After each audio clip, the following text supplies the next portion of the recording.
30 anos depois, o Rio Grande do Sul volta a enfrentar um problema que parecia que nunca mais aconteceria. Presos se amontoam em celas de delegacias da região metropolitana de Porto Alegre por falta de vagas no sistema prisional, como se fossem animais. Pior que um cachorro que dorme na rua. Até então, as cadeias gaúchas, mesmo superlotadas, conseguiam abrigar todos os apenados. O Estado sempre foi um exemplo para o país nesse ponto, evitando que delegacias fossem usadas como uma espécie de presídios de passagem, mas sem as mínimas condições estruturais. Alguns presos chegaram a ficar durante uma semana nas celas, sem chuveiro, sem cama, sem banho de sol, e o cheiro de fezes se misturava ao da quentinha fornecida pela SUSEP.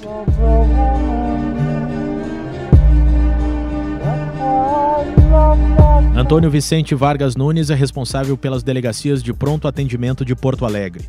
O delegado lembra que as unidades não possuem estrutura para manter presos por mais de 12 horas.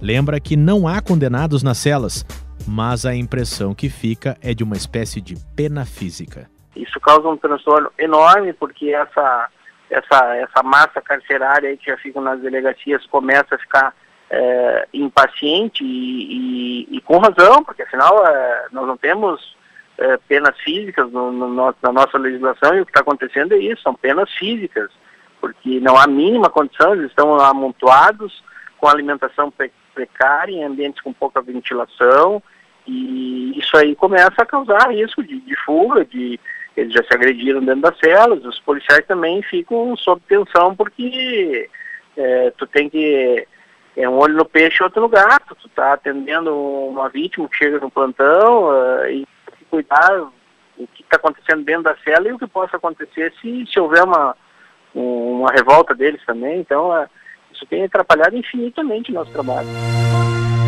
E a reportagem da Rádio Gaúcha conversou com esses presos, muitos deles há vários dias na carceragem do Palácio da Polícia. Como é que vocês estão se sentindo aqui dentro, pessoal? Olha, pior que um cachorro que dorme na rua. O que está faltando aqui, além da superlotação que a gente consegue perceber? Higiene, aí o cara não limpa nem os buraquinhos. Tem que fazer curativo na perna e me estender. Os caras quebrados aí estão botando que nem pior, olha um cachorro. O presidente da Ordem dos Advogados do Brasil no Rio Grande do Sul vistoriou as celas do Palácio da Polícia. Ricardo Breyer testemunhou a absoluta falta de estrutura e o descaso com os presos e também com os policiais. O que coloca em risco é o acúmulo de preso aqui dentro, que pode, de alguma forma, estar num lugar que não tem estrutura para recepcionar preso. Nós não temos aos agentes policiais o treinamento para isso. E poder acontecer um colapso maior, como uma morte, algum refém, até mesmo dos funcionários que trabalham aqui. Em entrevista à Rádio Gaúcha, a presidente da Associação dos Delegados de Polícia do Rio Grande do Sul, Nadine Anflor, considerou um descaso com a categoria o que vem acontecendo nas delegacias.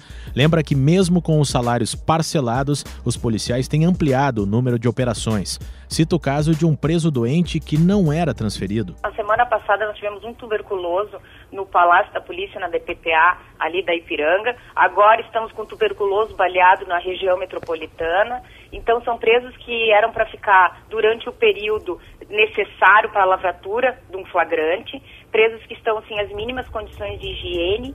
Nadine admite que a categoria tem ficado desanimada diante do atual cenário. Tentando dar o último gás, o que resta, eu acho que já ultrapassou o limite do razoável, assim. A delegada afirma que há uma contradição por parte do Estado no que diz respeito à ocupação do presídio de Canoas, que tem recebido apenas presos que não pertençam a facções. Diz que a SUSEP, ao mesmo tempo em que não permite a entrada desse perfil na nova casa prisional, admite a mistura desses mesmos nas celas das delegacias. Os presos estão hoje dentro de celas sem as mínimas condições, são vários presos de várias facções, são presos de crime de trânsito, crimes de violência doméstica, estupro, tráfico de drogas, todos misturados, homens e mulheres. Como é que a gente separa homens e mulheres? Um dos locais que não recebe presos é o maior presídio do estado, o Central. O motivo é a grande quantidade de condenados entre os provisórios. Nos bastidores, parte dos envolvidos com o sistema prisional atribui a culpa das DPs abarrotadas ao judiciário que determina as interdições e restringe os locais para receber esses presos. O juiz responsável por decidir quem entra e quem sai do Presídio Central lembra que a interdição do local para novos presos já dura quase 21 anos. Ocorreu em agosto de 1995, vedando a entrada de presos para cumprimento de penas. Sidney Brususka lembra que o Estado descumpre essa decisão desde que ela foi proferida. Como o Estado não retira o condenado, o preso não entra. O preso não entra porque o Estado não retira. E por isso que os presos estão nas DPs. Tá? Se o Estado chegar lá e retirar os condenados, o Central opera normalmente e entram esses presos que estão hoje nas DPs. Mas o Estado não retira, então não entra. Esse é o impasse. Não é a interdição do Central que está fazendo com que esses presos fiquem nas DPs. É a não retirada desses condenados que estão dentro do Presídio Central. Brususka afirma que o Presídio Central está com a maior superlotação proporcional da história. Do ponto de vista assim, da lotação total, né, ele já teve mais presos, nós já chegamos a ter 5.300 presos em 2010. Mas na época tinha um pavilhão a mais, o pavilhão C foi destruído em 2014, né, com a promessa de que naquele mesmo ano, 2014, estariam sendo ocupadas 2.800 vagas em Canoas. Essas vagas não foram ocupadas, foi demolido aquele pavilhão e o Central chegou aqui com quase 4.800 presos, né, e com um pavilhão a menos. O pavilhão referido pelo magistrado foi demolido no governo de Tarso Genro. Apesar da ideia de muitos de que preso tem que sofrer mesmo, Sidney Brususka alerta que o atual cenário não é bom para ninguém. Não é confortável para os presos, não é aceitável isso do ponto de vista para os policiais que trabalham, para os inspetores, para os policiais civis. É ruim para a sociedade, é ruim para a família, é ruim para todo mundo. Tá? Mas não é uma decisão aqui da VEC, por exemplo, que está inviabilizando aí o sistema. O magistrado lembra que existe uma obra praticamente pronta sem um preso sequer. Ao mesmo tempo, tá? Tem uma obra ali em Canoas com 2.400 vagas, praticamente parada há mais de ano. O juiz se refere ao complexo prisional de Canoas, que possui 2.800 vagas e 14% ocupadas. Brususka desabafa ao dizer que não será o judiciário que vai resolver esse problema de falta de vagas. Não é o juiz aqui da Vara de Execução Penal que vai criar vaga. Nós não temos essa possibilidade de criar vaga e de administrar o sistema. Entende? Essa é a situação. O superintendente dos serviços penitenciários em exercício, Alexandre Porciúncula Micol, diz que a obra do Presídio de Canoas ainda não está concluída, apesar de aparentar. Todo o projeto que estava inicial, no objeto inicial, toda essa obra foi concluída. No entanto, a questão do esgoto, por exemplo, um dos exemplos é a questão do esgoto, ela precisa de um serviço complementar que interliga com os serviços que já estavam sendo executados, que é a questão da rede cloacal por gravidade, ou seja, o sistema de bombeamento. Então, ou seja, a obra ainda não foi concluída. Para amenizar o problema dos presos em delegacias, diversos órgãos públicos fecharam acordo para acelerar a ocupação do Presídio de Canoas. Decidiram ampliar o perfil dos presos que ocupam a nova casa prisional. Além dos condenados que não pertençam a facções criminosas, também passaram a ser aceitos presos com primeira passagem. Das 393 vagas liberadas em 1º de março de 2016, 129 ainda não estavam ocupadas. A procuradora do Estado, Roberta Siqueira, afirma que o objetivo não é ocupar rápido, mas ocupar bem. Esbarramos no problema de jurisdição também. Os presídios todos eles estão vinculados a uma jurisdição. Por exemplo, nós temos algumas vagas de presos no interior do Estado, mas o interior do Estado não aceita presos aqui de Porto Alegre. Então, para fazer toda essa triangulação, esse quadrado de presos para tirar de um presídio e botar em outro e ocupar Canoas com um perfil determinado, isso leva algum tempo. O juiz corregedor do Tribunal de Justiça, Alexandre Pacheco, afirma que alguns magistrados têm colocado presos em liberdade em razão do excesso de prazo para o encerramento da instrução processual. Isso é grave porque, primeiro, gera retrabalho, né, gera um descrédito do próprio Poder Judiciário, porque as pessoas se deslocam, deixam seus afazeres, testemunhas e vítimas, né, e daqui a pouco elas já não sabem mais se a audiência vai sair ou não. E o pior de tudo, isso gera impunidade, porque muitos presos graves que deveriam permanecer presos no curso do processo acabam sendo postos em liberdade. E isso é mais um fator de risco para a sociedade. Para o recém-empossado defensor público-geral do Estado, Cristiano Vieira Hert, é inadmissível a permanência de presos em delegacias. A Defensoria vem acompanhando essa situação, me parece que é muito mais uma questão estrutural do sistema penitenciário gaúcho, né? Não é uma questão confortável para a SUSEP, para a chefia de polícia, e a Defensoria vai continuar atuando nesses processos, tentando com que seja respeitada a dignidade da pessoa humana. Nós não podemos aceitar essa situação, porque não havia essa situação, até pouco tempo atrás, de presos em carceragens, em delegacias, como havia em outros estados. Ana Paula Pozan é dirigente do Núcleo de Execução Penal da Defensoria Pública do Estado. O mesmo Estado que estabelece essas regras tem sido o violador dessas mesmas regras que ele estabelece.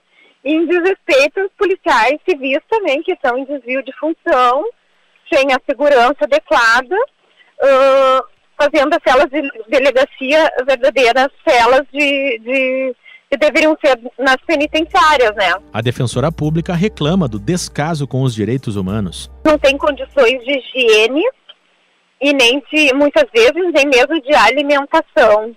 Não tem direito, não tem onde tomar banho, porque cela de delegacia de polícia é um local para provisoriamente a pessoa estar, né, por ocasião de uma lavratura de um flagrante ou algo parecido, uma recaptura, lavar um termo de recaptura. Então é para período breve, ela não tem a cela de delegacia não tem a estrutura de uma cela de penitenciária. O Ministério Público Estadual vem tomando várias medidas para impedir que presos voltem a ficar muito tempo em celas de delegacias. A última foi ingressar com uma ação civil pública.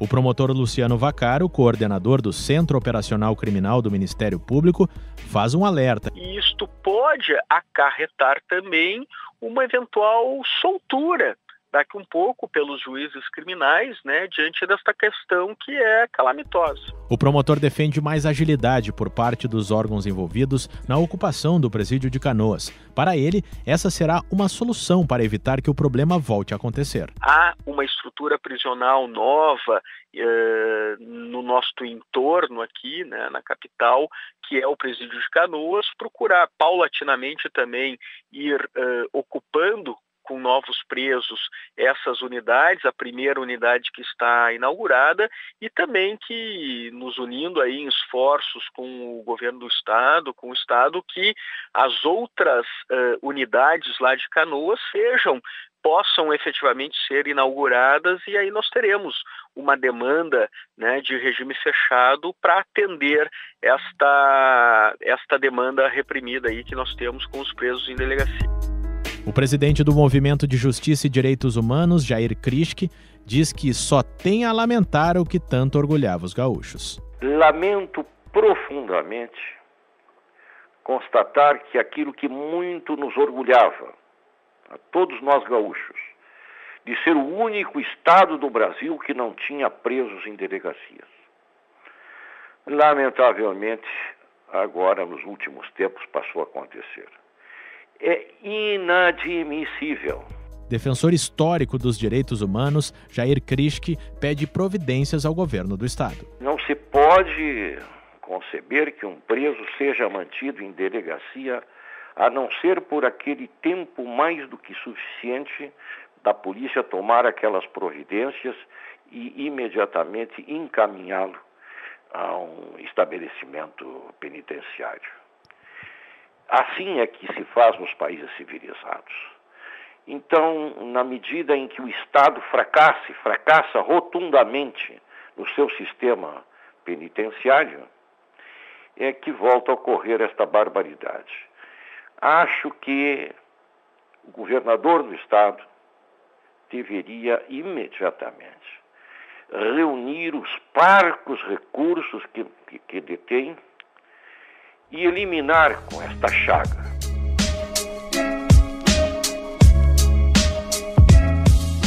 Mesmo que parte da população defenda até mesmo o sofrimento de alguém que cometa um crime, existem leis no Brasil para que essas pessoas paguem pelos seus erros. Não esquecendo que um preso não ressocializado será um egresso do sistema que voltará a cometer crimes. E todos vão pagar por isso. Ou tem alguém que pensa que se alimentar no mesmo ambiente onde se faz necessidades fisiológicas, dormir em papelões, não tomar banho por dias e dividir um local onde caberiam 2 ou no máximo 3 pessoas com mais de 10, vai melhorar alguém? Edição de áudio, Douglas Weber. Da Central de Jornalismo, Eduardo Matos.